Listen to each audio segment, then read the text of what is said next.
Hi, this is Rajesh Sharma. Future city విషయంలో ప్రభుత్వం ఎంత వేగంగా నిర్ణయాలు తీసుకుంటుందో అవి మనకు కనిపిస్తున్నాయి.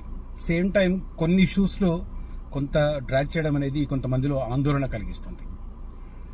డ్రాగ్ చేస్తున్న అంశం ఏమిటి, ఎందుకు డ్రాగింగ్ అవుతుంది, ఇది నేను చెప్పే ప్రయత్నం చేస్తాను ఈ వీడియోలో.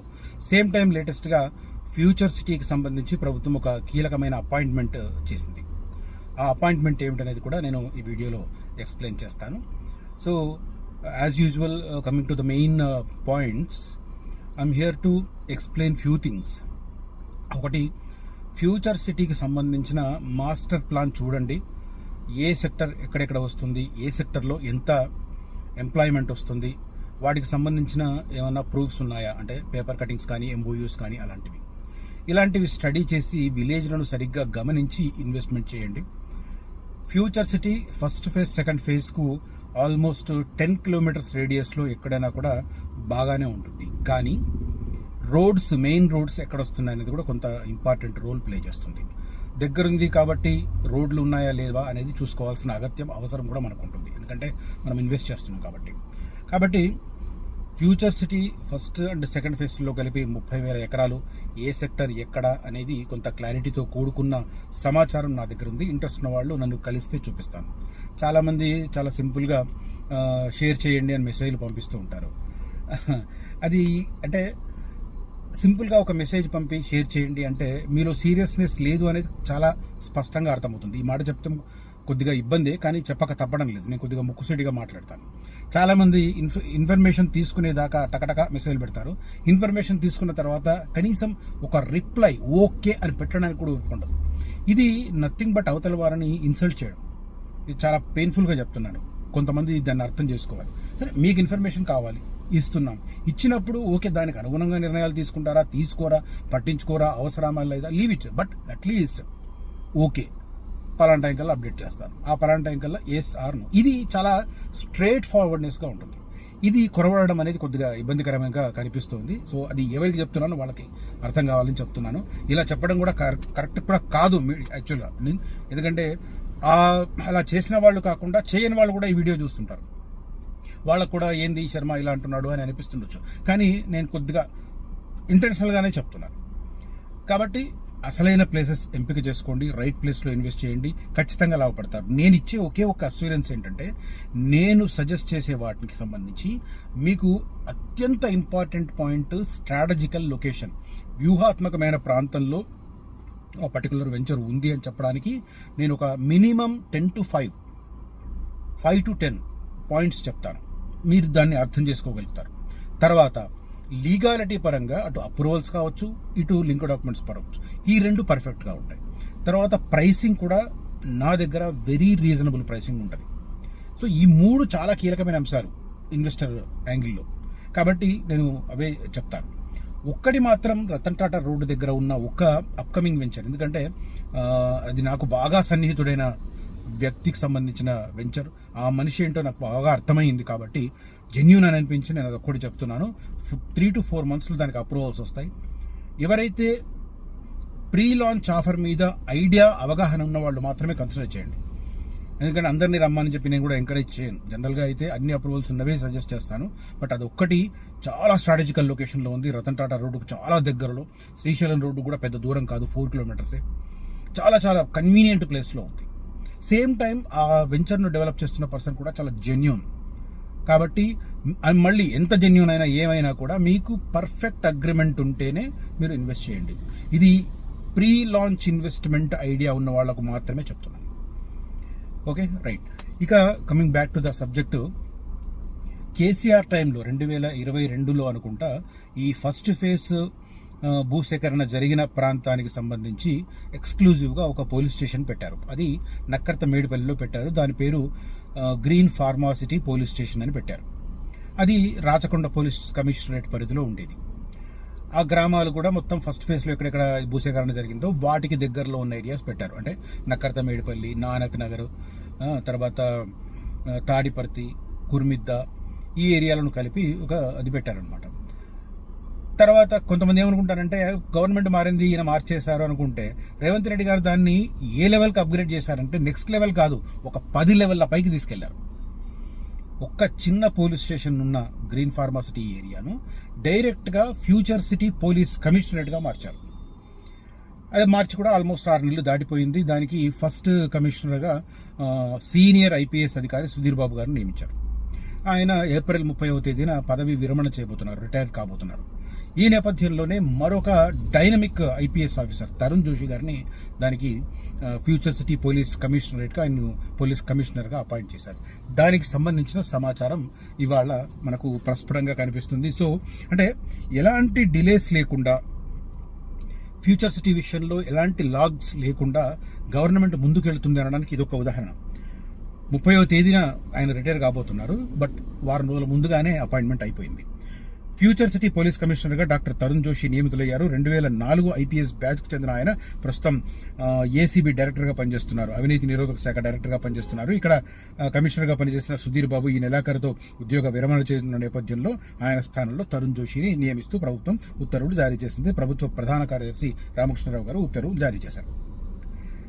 ఇక ఇదంతా మనకు తెలుసు. అంటే ఏరియా కూడా ఫస్ట్ ఫేజ్లో ఉన్న ఆ 13-14 వేల ఎకరాలతో పాటు entire future city development authority పరిధిలో ఉన్న 56 గ్రామాలు, దానికి అదనంగా శంషాబాద్ ఏరియా కొంత, దానికి అదనంగా చేవెళ్ల ప్రాంతంలో కొంత, ఇవన్నీ కలిపి మహేశ్వరం ఏరియా, ఇవన్నీ కలిపి ఒక పోలీస్ కమిషనర్గా చేశారు. అంటే గవర్నమెంట్ మారితే రద్దు అనేది కొంతమందికి మైండ్ సెట్ ఉండిపోద్ది. ఈ రేవంత్ రెడ్డి గారు దాన్ని నెక్స్ట్ 10 లెవెల్స్కి తీసుకెళ్లారు. అంటే కేసీఆర్ ఫార్మాసిటీని 14,000 ఎకరాలే అనుకుంటే రేవంత్ రెడ్డి గారు దాన్ని 30,000 ఎకరాలకు పెంచారు. మరింతగా విస్తరిస్తూ 56 గ్రామాలను చేరుస్తూ ఒక ఫ్యూచర్ సిటీ డెవలప్మెంట్ అథారిటీని వేశారు. దానికి ఇంకొంత ఏరియాను యాడ్ చేసి లాండ్ ఆర్డర్, శాంతి భద్రతల విభాగానికి సంబంధించి ఫ్యూచర్ సిటీ పోలీస్ కమిషనరేట్ వేశారు. అంటే నెక్స్ట్ లెవెల్కి వెళ్తున్నాయి తప్ప తిరోగమనంలో లేవు. చాలా మందికి ఏమెక్కిందంటే రేవంత్ రెడ్డి గారు రాగానే ఫ్యూచర్ సిటీ రద్దు అన్నదే ఎక్కింది. నిన్న కూడా ఒక మిత్రుడు మాట్లాడుతున్నారు సేమ్ ఇదాకే. ఆయన వచ్చి ఫ్యూచర్ సిటీ రద్దు, మన ఫార్మసిటీ రద్దు అనగానే చాలా మందికి నెగిటివ్ వెళ్ళిపోయింది, దాన్ని కవరప్ చేసుకోవడానికి చాలా చేశారని చెప్తున్నారు. నిజానికి ఆ మిత్రుడిది కూడా రాంగే. ఎందుకంటే ఆనాటి స్టేట్మెంట్లోనే ఫస్ట్ 10 వాక్యాలు చదివిన వారు ఆ కంక్లూజన్కి వచ్చారు. కానీ అది మొత్తం చదివినవారు, ఆ వార్త మొత్తం చదివిన వారికి ఆనాడే క్లారిటీ వచ్చింది. ఆ రోజు ఆయన ఏం చెప్పారంటే, ఫార్మాసిటీకే మొత్తం అంత ల్యాండ్ ఇవ్వడం కరెక్ట్ కాదు, ఫార్మాసిటీని, ఫార్మా రంగాన్ని హైదరాబాద్ 8 వైపులా అష్టదిక్కుల ఒక్కొక్క సెక్టర్గా పెడదాం, ఇక్కడ ఉన్న ఈ 14,000 ఎకరాలని మల్టిపుల్ సెక్టర్స్కి ఇద్దాం, ఒక ప్యారలల్ సిటీగా డెవలప్ చేద్దామని ఆయన వెరీ ఫస్ట్ స్టేట్మెంట్లోనే ఉంది. అంటే డిసెంబర్ 2023లోనే ఉంది. కానీ మనకు చాలా మంది కాదు, 99% పేపర్ చదివే వాళ్లకు వార్త మొత్తం చదివే ఓపిక ఉండట్లేదు. ఫస్ట్ 10-20 వాక్యాలు చదివేసి కంక్లూజన్కి వస్తున్నారు. నిజానికి ఆ రోజు దాంట్లో ఇప్పుడు మీడియా కూడా రద్దు అనేది ఫాస్ట్గా రీచ్ అవుతుంది కాబట్టి అదే టైటిల్ పెడతారు. ఫ్యూచర్ సిటీ ఫార్మాసిటీ స్థానంలో ఇంకేదో మల్టీ సెక్టర్స్ తీసుకురావడానికి ప్రయత్నం చేస్తున్నాడని అంత రాసి ఓపిక ఎవరికి లేదు మీడియాకు. అన్ని పత్రికలు కూడా ఇంక్లూడింగ్ గవర్నమెంట్ పత్రికలు, అంటే వెలుగు లాంటి పత్రికలు, అది గవర్నమెంట్ పత్రిక ఎందుకంటే దాని ఓనర్ కాంగ్రెస్ పార్టీ మంత్రి కాబట్టి. సో అట్లా అందరూ కొంత ఆంధ్రజ్యోతి లాంటి పేపర్లు కూడా, ఆంధ్రజ్యోతి పేపర్ మనకు తెలుసు రేవంత్ రెడ్డి గారికి ఎంత సన్నిహితం. సో ఇట్లా అన్ని పత్రికలు కూడా ఫార్మాసిటీ రద్దు అనేసరికి అదే అందరికి ఎక్కింది. కానీ అదే స్టేట్మెంట్లో అన్ని డీటెయిల్స్గా ఉన్నాయి. నేను పలు సెక్టర్లకు ఇవ్వడబోతున్నారు అనేది ఆ రోజే చెప్పారు ఆయన. ఇది చాలా మందికి అర్థం కాదు. సో అట్లా ఆయన నెక్స్ట్ లెవెల్కి తీసుకెళ్లారు. రేపు ఏ గవర్నమెంట్ వచ్చినా కూడా ఆ రోజుల్లో ఒక అమెజాన్ డేటా సెంటర్కి ఆయన కేసీఆర్ గారు ఇచ్చారు. అంటే అమెజాన్ డేటా సెంటర్ ఫార్మాసిటీ కాదు, ఫార్మా కంపెనీ కాదు. ఈయన అంటే ఆ రోజే నిర్ణయం జరిగింది అన్ని సెక్టర్లకు ఇవ్వాలనే ఉద్దేశం, అప్పుడే చర్యలు మొదలయ్యాయి. అట్లా ఇప్పుడు కూడా అదే పరిస్థితి ముందుకు వెళుతుంది. నెక్స్ట్ ఎవరు వచ్చినా కూడా ఇప్పుడు ప్రభుత్వం చేసుకున్న ఎంఓయూలు ఏవైతే ఉన్నాయో, అవగాహన ఒప్పందాలు ఏవైతే ఉన్నాయో వాటిని నెక్స్ట్ లెవెల్కి తీసుకెళ్తారు తప్ప వెనక్కి అయితే వెళ్ళరు. ఏ ప్రభుత్వం కూడా ఏ సంస్థలు పెట్టుబడి మాకొద్దు మా రాష్ట్రంలో అని చెప్పదు. అలా చెబితే ఆ రాష్ట్రం బెంగాల్ లాగా అవుతుంది. బెంగాల్లో ఆ పరిస్థితి ఉంది. నానో ఫ్యాక్టరీ బెంగాల్లో పెట్టాల్సింది. ఆ రోజు అక్కడున్న లెఫ్ట్ ప్రభుత్వం ఎర్ర హస్తం చూపిస్తే అక్కడ నుంచి గుజరాత్కి వెళ్ళిపోయి గుజరాత్లో బ్రహ్మాండంగా పెట్టారు. రైట్. అలాంటి పెట్టుబడులు ఆకర్షించడానికే ప్రతి ప్రభుత్వం ప్రయత్నం చేస్తుంది, ఏ ప్రభుత్వం అన్నా రాని. రైట్. ఇక నెక్స్ట్ డెవలప్మెంట్ ఏంటంటే కేసీఆర్ హయాంలో ఈ భూసేకరణ జరిగినప్పుడు దాదాపు 900 చిల్లరకు పైగా ఈ భూములు ప్రభుత్వానికి ఇచ్చారు. కొంతమంది అంగీకారంతో ఇచ్చారు, కొంతమంది అయిష్టతతో కూడా ఇచ్చారు. అలా ఇచ్చిన వారిలో కొంత ఆ ఇష్టతను పోగొట్టడానికి ప్రభుత్వం ఏం చేసిందంటే ఒక్కొక్క ఎకరానికి ఒక గుంట చొప్పున రెసిడెన్షియల్ ఏరియా ఇస్తామని చెప్పి బేగర్ కంచె దగ్గర స్కిల్ యూనివర్సిటీ పక్కన, ఇంకా చెప్పాలంటే మొన్న డిసెంబర్ 8-9 తేదీల్లో జరిగిన గ్లోబల్ సమ్మిట్ జరిగిన ప్రాంతానికి దగ్గరలో 600 పైచిలుకు ఎకరాలను ప్లాట్లుగా డివైడ్ చేసి మంచి ఇన్ఫ్రాస్ట్రక్చర్ అంటే బ్రహ్మాండమైన రోడ్లేసి కల్వర్ట్స్ అవి కట్టి ప్లాటింగ్ చేసి వాటిని ఆ రైతులకు ఇవ్వడానికి ప్రతిపాదించారు. లాటరీలు తీశారు, కొంతమందికి ఇచ్చారు. ఇప్పుడు ఏంటంటే అసంతృప్తి, ఆ భూములను ఆ సదరు రైతులకు రిజిస్ట్రేషన్ చేయాలి.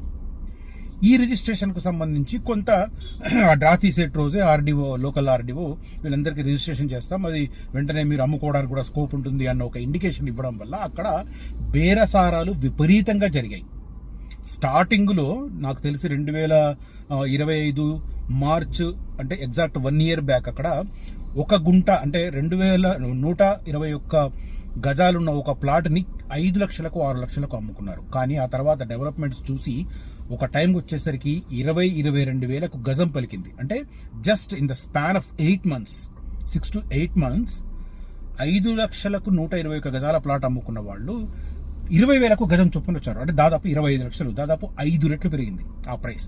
మళ్ళీ రిజిస్ట్రేషన్లు లేకుండానే జస్ట్ ఒక పేపర్ మీద రాసుకొని 2-3 చేతులు మారినాయి. 50% పే చేయడం, 60% పే చేయడం, కొంతమంది 70% పే చేశాం. చేసి నేను అగ్రిమెంట్ చేసుకుంటే మళ్ళీ నేను కొంత మార్జిన్ పెట్టుకొని ఇంకొకరికి అగ్రిమెంట్ ఇవ్వడం. ఇలా ఒక్కొక్క ప్లాటు అన్ని అనగానే దాదాపు 40-50% జరిగినాయి. అట్లా కొంతమంది అయితే ఏకంగా కంటైనర్ హోమ్స్ పెట్టుకొని లోకల్ ఏజెంట్లు అక్కడ బిజినెస్లు చేశారు. నాతో పాటు వచ్చిన ఒక పెద్ద మనిషి కూడా అన్ని వెంచర్లు చూసిన తర్వాత ఇది బాగుందండి అని చెప్పి దానిలో తీసుకున్నాను. నేను చెప్పాను, సార్ ఇది రైతుల పుట్ట కొట్టదు సార్, ఉండని వాళ్ళ బతుకనివ్వండి అంటే, నూనె ఇది చాలా బాగుందండి, 100 feet రోడ్డు ఉంది, అది మీ ఇష్టం అనుకున్నాను. ఆయన కూడా నాకు తెలిసి ఇప్పుడు వెయిట్ చేస్తుండొచ్చు, ఎందుకంటే ఆయనకు ఉన్న రైతుల పేరిట ఇంకా భూమి రాలేదు. ఇప్పుడు రైతులంతా కలిసి అదే అడుగుతున్నారు ప్రభుత్వాన్ని, మాకు ఎప్పుడు రిజిస్ట్రేషన్ చేస్తారు అని. ప్రభుత్వం ఎందుకు డిలే చేస్తుంది అంటే ఎప్పుడైతే రిజిస్ట్రేషన్ చేస్తే అప్పుడు వెంటనే వాళ్ళు అమ్మేసుకుంటాం. ఇది ఒక డిఫరెంట్ బిజినెస్కు దారితీస్తుంది, మధ్యలో ఎవరెవరో ప్రయోజనాలు పొందుతారు కాబట్టి దాన్ని హోల్డ్ చేస్తుంది ప్రభుత్వం.